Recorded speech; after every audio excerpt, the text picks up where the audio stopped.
ไรก่อนลองធ្វើជាសញ្ញាទ្វងជ័យសាសនានៃព្រាងកំពុទ្ធធំចំបងចូលយើងរាល់គ្នាយកចិត្តចាំចងនឹកដល់ព្រះអង្គជាអង្គម្ចាស់ទ្វងជាតិផ្សេងគ្នាក៏ត្រូវដឹងថាសត្វទាំងតែជា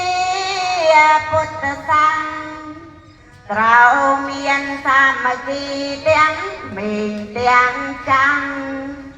ប្រាំងប្រាញឲ្យណាំក្របគ្នាសូមសាសនាពុទ្ធកុំកើងពួងផាត់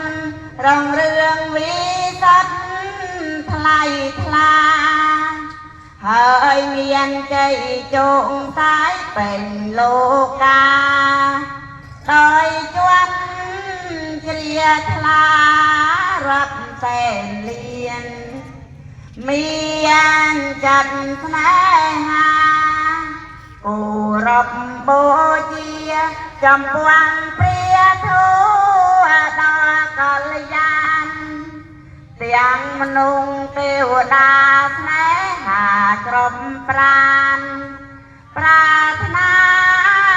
ចង់បានសាច់ក្តីសុខយើងខែមរាំងជាតិនាំគ្នាក្មេគ្មានកាន់ធัวនឹងបានផុតទុក្ខរួបរួមសាមគ្គីពីនឹងទៅមុខយើងនឹងបានសុខសេពសានត្រានព្រមព្រៀងប្រព្រឹត្តកាន់ធឿសុចរិតព្រោះទៅកាន់ឋាននិព្វានជាទីផុតទុក្ខបានសងសេនសានជាយើង